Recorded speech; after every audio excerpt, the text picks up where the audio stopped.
karena waktu yang sangat terbatas. Ini dirindukan oleh surga. Apa itu? Menaati perintah suami. Ini yang berat ini. Taat sama suami ini berat. Bu, berat. Bu, dengar ibu. Ada pada zaman Nabi, bertetangga nih. Tiba-tiba ibu yang tetangganya ini wafat ibunya. Maka tetangganya datang. Misal nih, dia bertetangga. Meninggal ini tetangganya, dia datang panggil anaknya, anak tetangga. Bu Haji, emak sampean wafat. Datanglah membesuknya. Mulai dari sakit. Mohon maaf Bu, saya tidak bisa besuk ibu saya. Saya tahu sakit, tapi suamiku keluar. Saya dipesan tidak boleh pulang, tinggalkan rumah sebelum pulang. Pulang yang utusan. Sakaratil maut sudah ibunya, datang lagi. Bu, ibu sampean sudah sakaratil maut. Datanglah kau besuk. Mau sekali, tapi mohon maaf suami saya belum pulang. Pulang lagi utusan. Wafat ibunya.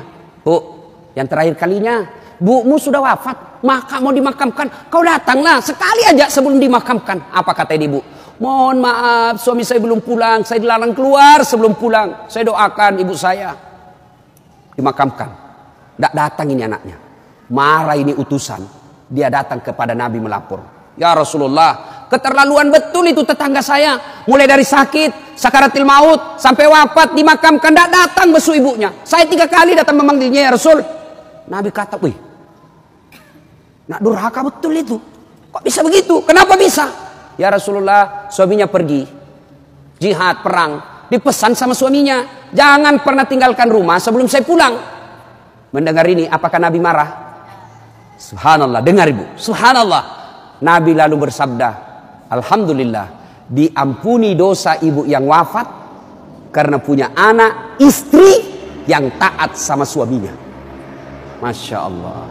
Kira-kira masih ada istri zaman sekarang begini? Masih ada. Baru 10 menit pergi suaminya, dia telepon temannya, datang aja, suami saya sudah keluar. Bu, taat sama suami, itu pintar redanya ibu masuk surga. Ibu mau tanda fungsi utama suami? Bu, halo ibu, fungsi utama seorang suami, ibu mau tahu? Mau tahu ibu? Jalan pintasnya ibu masuk surga, passwordnya masuk surga. Kenapa? Ridha suami itu ridhanya Allah. Kalau ibu sudah ridhanya, suami sudah ridha sama ibu, Allah tersenyum kepada ibu. Sebaliknya kalau suami tidak senang sama ibu, tidak pernah baik hatinya suami sama ibu, percayalah, susah ibu masuk surga. Betul, ridhanya Allah itu tergantung ridha suami. Kenapa bisa Ustaz? Karena kami ini suami yang nanggung ibu dunia akhirat. Ibu kira enak jadi suami? Dipikir bagaimana supaya kita bisa beli mobil, ibu bisa tidak kena matahari jalan. Kami pikir suami bagaimana supaya ibu bisa pakai baju baru tiap bulan supaya saudaramu tidak menghina kamu. Dipikir bagaimana supaya suami istri saya pakai emas, berlian supaya tetangganya tidak menghina dia. Itu dipikir semua oleh suaminya. Mana ibu pernah pikir bagaimana supaya saya belikan suamiku berlian? Pernah ibu? Ayo. Bukan cuma di dunia, di akhirat pun ibu ditanggung oleh suami. Beruntunglah wanita Islam. Wanita Islam itu sebelum diperiksa semua amal-amalnya, sebelum diperiksa puasanya, diperiksa hajinya, ada 4 laki-laki yang harus menanggung dia. 4 laki-laki yang harus menanggung ibu. Siapa? 1, orang tua, bapak. 2, suami. 3, anak laki-laki. 4, saudara laki-laki. Ini 4 yang bertanggung jawab terhadap ibu. Kenapa itu perempuan dia pakai jilbab? Ditanya suaminya, ditanya bapaknya, ditanya anak laki-lakinya, ditanya saudara laki-lakinya. Ternyata ini 4 laki-laki yang tidak beres, maka ibu bebas tugas. Itu enaknya jadi perempuan Islam. Beda kami laki-laki. Biar kami sholat, ketua majelis ulama, hafal Quran, istrinya tidak pakai jilbab, istrinya tukang gosip, istrinya tidak puasa, istrinya tidak nutup aurat, istrinya tidak sholat. Demi Allah, ku ampusakum wa ahliku. Suamimu, nih kau masuk neraka sama istrimu. Ditanggung ibu dunia sampai akhirat. Suamiku tukang selingkuh, Ustaz. Suamiku pemabuk, suamiku tukang tipu, suamiku koruptor. Tidak ada hubungan, dia yang tanggung dosanya. Ibu kalau baik agamanya, tadkhulul jannati bisalam. Kata Nabi, ini 7 pintu surga. Ibu pilih mana yang ibu mau masuki. Tidak ada urusan dengan suamimu. Itu enaknya. Jadi ibu jangan suka ngomel-ngomel. Beruntunglah ibu menjadi wanita Islam. Supaya sekali ngeluh, suami saya anu Ustaz. Ini lebih parah lagi, dia curhat di Facebook. Ada juga ibu-ibu sekarang suka sekali ungkap aib suaminya di medsos. Di mana di kau? Tak kusangka kau begitu. Kesepian banget, pret. Apa yang begini? Ya, ibu taat perintah suami. Passwordnya ibu masuk surga, beda suami.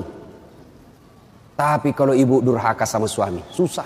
Perempuan sekarang kan banyak yang tidak hormat sama suaminya. Ketika Nabi Isra Mi'raj kan diperlihatkan masuk Nabi surga, Masya Allah banyak betul penghuni perempuan. Begitu Nabi masuk neraka, nauzubillah min zalik, lebih banyak lagi perempuan di neraka.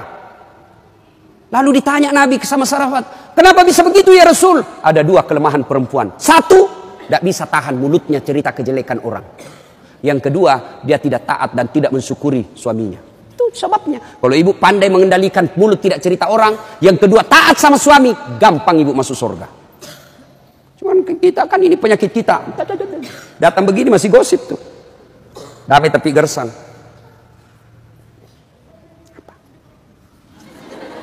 Apa? Apa sih? Enggak, gue tuh bertanya dong. Saya pun digosip. Begitu saya lewat, itu juga bajunya waktu di TV One. Ada urusan. Nenek ibu palsu. Aku tahu. Hitam itu di gelangnya. Palsu. Palsu lipstiknya. Kenapa kau tahu? Tuh melengket di giginya. Semua dia habis dosanya. Ibu, 1, sholat. 2, puasa. 3, taati suami. 4, jaga harga diri. Jaga harga diri. Bagaimana menjaga harga diri seorang perempuan? Bermula dari pakaian. Ibu-ibu jangan lagi pakai jilbab apa itu. Untung sekarang kan ada istilah jilbab syar'i. Dulu kan ada ibu-ibu pakai jilbab tapi ketat. Celananya ketat, bajunya ketat. Akhirnya apa? Jalan seperti orang di kampungku bilang buras. Tahu buras ibu? Hah? Lontong. Lontong, coba lontong kalau dibuka kan masih ada kentara itu anunya, bekas-bekas ikatannya. Bu, wanita soleha, istri yang baik, pakaiannya tidak seperti itu. Salah satu menjaga harga diri, tidak pernah keluar tanpa izin suaminya. Kan biasa ibu-ibu keberatan, kok suami lagi? Tapi ingat ibu, ridanya anak ada sama ibu. Allah itu maha adil. Bu mau masuk surga, bakti sama suami. Suami mau masuk surga, bakti sama ibu. Itu putar aja. Jangan lagi ada yang cemburu. Ustaz, saya serumah mertua saya. Kenapa ya suami saya perhatian betul sama mamanya? Sudah punya anak yang lain. Kok suami saya terus dibebani, beli ini, minta sama suami. Saya bilang, bu sadar dong bu. Bersyukur suamimu begitu. Mudah-mudahan nanti anakmu pun sudah menikah dengan wanita lain. Dia masih memperlakukan kau seperti ibunya sekarang. Jangan malah sentimen, suami saya begini, suami saya begini. Ibu berapa tahun sama suami? Baru 25 tahun. Itu ibunya dari perutnya. Saya heran kalau ada perempuan cemburu sama mertuanya. Tak sadar. Gimana nanti kalau ibu punya mantu yang juga kurang ajar? Mau? Maka saya bilang sama istri saya, boleh kau maki-maki saya, boleh kau hina saya, boleh kau lempar kepalaku, yang penting tidak kena. Satu yang tidak boleh, jangan kau lukai perasaan ibu saya. Begitu ibu saya luka perasaannya, kau pembuat sial, keluar kau dari rumah. Tidak ada toleransi.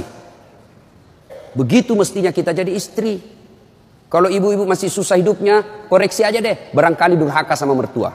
Nah, bagaimana mengabdi kepada orang tua, bagaimana mengurus anak, insya Allah lain waktu dan kesempatan kita akan lanjutkan. Akhirnya kita simpulkan, wanita yang ingin dirindukan surga, 1, pelihara sholat.